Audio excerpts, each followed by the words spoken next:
In 2009, unusually powerful flares are happening in the sun's atmosphere.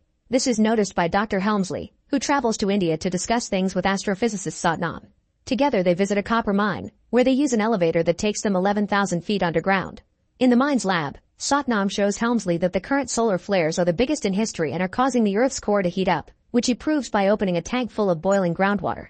Fearing a global catastrophe, Helmsley rushes back to the USA to interrupt an important gala and reports the issue to Anheuser, the head of the presidential administration. 6 months later in 2010, U.S. President Wilson tells the G8 summit about the upcoming end of the world. The information doesn't reach the general public, but the most powerful people in the world start making plans. In the Tibetan Valley, they start building large ark ships for the elite chosen ones, but they tell the locals that they're building a dam. They relocate anyone that can't work and only people with certain skills are allowed to stay. In 2011, the ark tickets are being sold to the elite for €1 billion each. In the Louvre, Wilson's daughter Laura meets with the museum director to replace the Mona Lisa with a fake one and protect it from fanatics. In 2012, the general public still doesn't know the truth, but newscasts begin talking about the Mayan calendar and how many people believe the end of the world is coming, to the point where they're self-deleting in groups. Cracks are appearing on the streets of California, but nobody takes them seriously, blaming them on a mini quake. At the harbor, the passengers of a cruise are alarmed when the ship sinks a bit in the water. Later in the evening, Laura is called by the director of the Louvre, who informs her they've been lied to about the reason they moved the art and that he'll appear at a press conference to tell everyone the truth. Before he can say more, his car suddenly blows up and kills him. In the White House, Helmsley and Anheuser inform Wilson that their calculations were wrong and that the end of the world is coming faster than they expected. They're interrupted by Laura, who wants to know why the organization she works for is a sham. Wilson has no choice but to tell her the truth. Meanwhile, Jackson takes his kids on a family trip to Yellowstone. They're surprised to see a bunch of helicopters flying by and that the lake area has been fenced, but they ignore the warning signs and just climb over it. When they reach the lake, they're shocked to discover it's dried out and there are dead animals around it.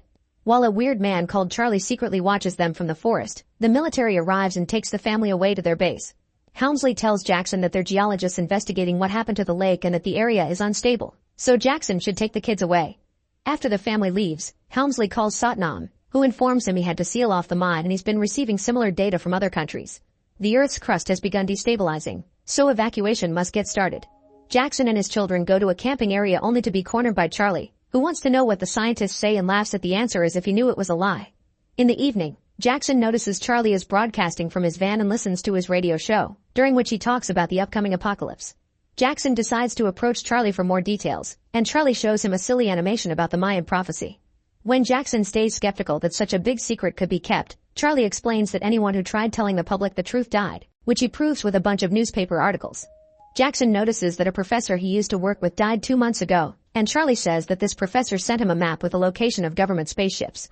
Finding the idea ridiculous, Jackson returns to his tent. The next morning, the earthquakes in California get worse and a huge crack on the ground causes a supermarket to split in two. Thankfully nobody gets hurt, but Jackson's ex-wife Kate calls him to ask him to bring the kids home immediately. In the meantime, Anheuser informs Wilson that only 4 arks were finished, meaning it won't be possible to save enough people. In a meeting with the heads of all states, Helmsley shares a report and explains they only have 2 or 3 days left, so Wilson announces they're starting an evacuation plan. After dropping the kids at Kate's, Jackson gets a call from his boss, a Russian oligarch called Karpov. He's secretly preparing for the evacuation, so he orders Jackson to bring his twin sons to the airport. One of the boys tells Jackson that he'll die soon while he gets to escape on a big ship right before another mini quake hits the area. Thinking Charlie may have been right after all, Jackson rents a plane and rushes back to pick up his family. At that moment, a more powerful earthquake hits California, and this time houses begin crumbling down. Jackson arrives just in time to pick up his kids, Kate, and her new boyfriend Gordon. As houses collapse all around them, the streets also begin breaking down, so Jackson has to drive like crazy to avoid falling into a pit. Soon other people try to escape too and the streets get crowded, causing Jackson to drive through front yards and trees until the car jumps off a ground platform. Downtown, bridges and skyscrapers are breaking down too, causing thousands of deaths. After lots of driving, the group finally makes it to the airport, only to discover the pilot is dead.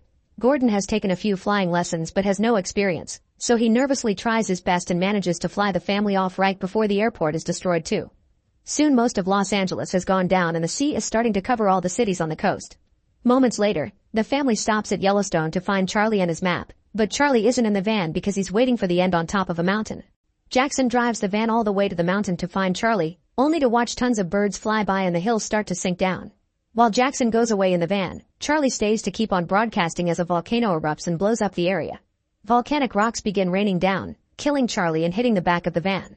Thankfully, Jackson drives fast enough to jump over a crack on the ground and reaches the airport just in time. He still needs to find the map in the van though, taking so long that the ground keeps on cracking and the van falls. Thinking Jackson's dead, Gordon prepares the plane to take off, but suddenly Jackson climbs out of the van at the last second and runs to grab Kate's hand. Once he's safe, the plane finally takes off and leaves the area before they're reached by the eruption. Then Jackson checks the map and notices they must go to China, so they'll need a better plane. In the evening, Anheuser and Helmsley watch reports of natural disasters happening all over the world. Important landmarks are being destroyed, millions of people are dying, and everyone is losing any glimpses of hope. Helmsley thinks it's time to tell the general public the truth, but Anheuser refuses until the chosen ones are on board the arks, claiming it's for the sake of survival. Then they tell Wilson it's time to leave, but Wilson has decided to stay and go down with his people. Anheuser takes over command, ignoring Helmsley's protests, and the plane leaves with them and Laura, who receives a last call from her father to say goodbye. Afterward, Wilson finally makes a public announcement to let the world know the truth. Meanwhile, Jackson's group has made it to the airport in Las Vegas, where Karpov is also waiting because all flights have been canceled. He's brought his twin sons, his girlfriend Tamara, and even her dog. Jackson begs Karpov to take his family, but Karpov at first ignores him. However, when his pilot Sasha finally finds a plane they can use, he explains he'll need a co-pilot, and Jackson's family offers Gordon. Karpov accepts to take them all and they run to get aboard a huge plane that is carrying cars.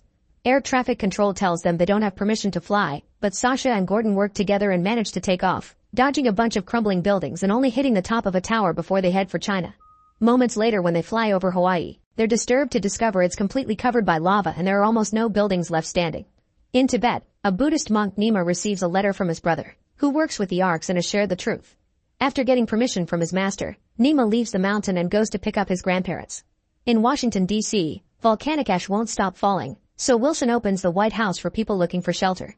When a little girl is looking for her dad, Wilson decides to help her and asks the paramedics outside, but suddenly an earthquake hits the area and brings down the Washington Monument. In the Vatican, people gather for prayer at a special mass, only to be interrupted by an earthquake as well. The building crumbles down and kills millions of people. At that moment, a report comes in announcing tsunamis forming all over the world.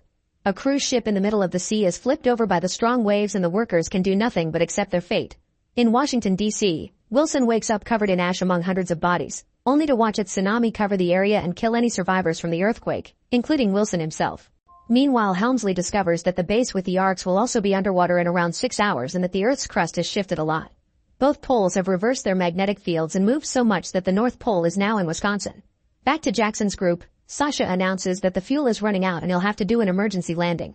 Once everyone is ready, Sasha and Gordon start to descend, only to discover there's no more ocean.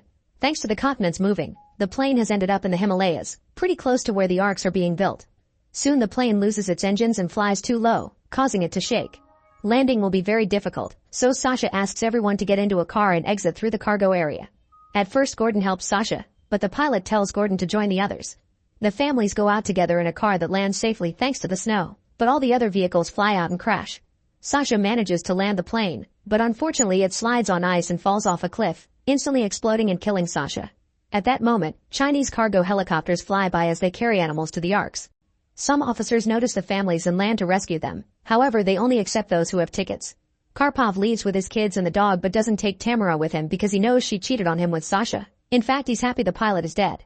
The group wanders around for a while until they see a truck pass by, so Jackson throws a rock at it to make it stop.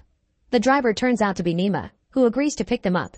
Meanwhile, Helmsley's group also arrives in the area and notices lots of important people, like the Queen and her dogs.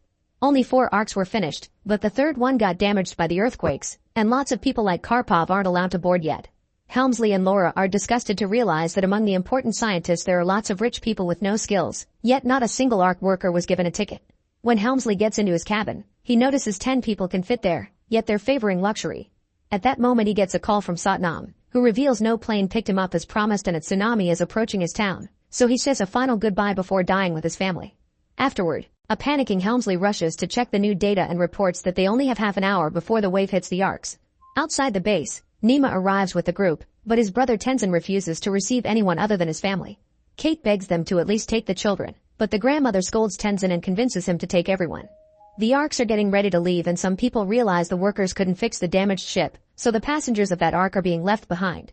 A furious Karpov punches a guard to make his way through the door, and the crowd immediately follows him towards the nearest Arkansas. However, the ship moves away from the platform, causing some people to try to jump. As a few people fall to their deaths, Tenzin leads the group to that same ark through an alternate safe path. Tamara notices her dog is with Karpov's children, so she whistles to call him over. The dog quickly walks on a narrow connection and reaches his owner right before the gates close, and Tamara says bye to Karpov with a middle finger. While Tenzin opens a secret passage inside the ark for the group, Helmsley watches all the people falling off the platform and can't take it anymore. He contacts the heads of all countries and asks them to open the gates so the rest of the people can come too, but Anheuser interrupts him to point out that they only have 15 minutes left before the wave hits. Helmsley doesn't give up and talks about how they're losing their humanity, mentioning what happened to Satnam. When Laura adds that Wilson would have opened the gates, the leaders give in and authorize them to open the gates. Inside the ark, Jackson's group gets in danger because they're sneaking around the lifting mechanisms, which start moving when the gates open.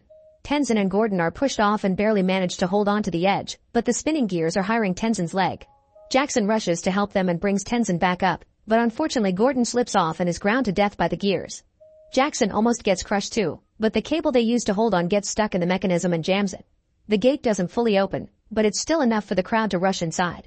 With only 4 minutes left before impact, the wave is already getting closer and taking over the mountains, where Nima's master rings the temple's bell before dying. The gates start to close but Karpov is still outside, so at the last second he throws his kids into the ark before he falls to his death. Because of the cable from before, the gate doesn't close completely so the ark can't leave yet. The technicians check the cameras and find Jackson's group, so Helmsley runs to solve the issue. At that moment the tsunami finally hits the arks, killing all the remaining workers in the base. Water gets inside Helmsley's ark through the open door and as people panic, the security system begins blocking the compartments one by one. The chamber with Jackson's group is quickly sealed too, splitting them up and leaving the chamber flooded. To make matters worse, the wave sends a plane crashing against the ark, causing it to lose the supports and bump into the other ships. They need to activate the engine to move away, but it's impossible to do it with a gate open. The tsunami causes the ark to shake uncontrollably and begins carrying it toward Everest, meaning they'll crash soon. Helmsley reaches the chamber and finds Jackson's daughter with the dog, then gets in contact with the rest of the group through the comms on the wall. He explains to Jackson how to unlock the lift mechanism and why it may be dangerous, but Jackson accepts the risk and dives in. When Kate is distracted helping Tenzin's injury, her son follows Jackson against his father's wishes and turns out to be helpful. He holds the flashlight so Jackson can use both hands. After lots of struggle, he finally pulls out the cable right as the bottom of the ark hits a rock formation. The gate finally closes and the technicians can start the engine, however the ship is moving too fast to turn it around in time. The ark begins colliding against the mountain and huge rocks begin falling on top of it, cracking a few of the windows. Thankfully the reverse motion activates before bigger damage happens and the ark moves away from the mountain as everyone celebrates and Jackson reunites with his family. Afterward, years start being counted as after the flood. On day 27 of month 1, Helmsley and Laura share their first kiss. At that moment, the captain announces that the skies are clear, so people finally get to step outside to see the sun again. As people in all 3 arks enjoy the fresh air, Helmsley checks the reports from the satellites to learn the water is receding and the entire African continent has risen. The arks immediately head there to start a new life. Make sure to subscribe and turn on notifications so you can watch more videos like this. Thanks for watching.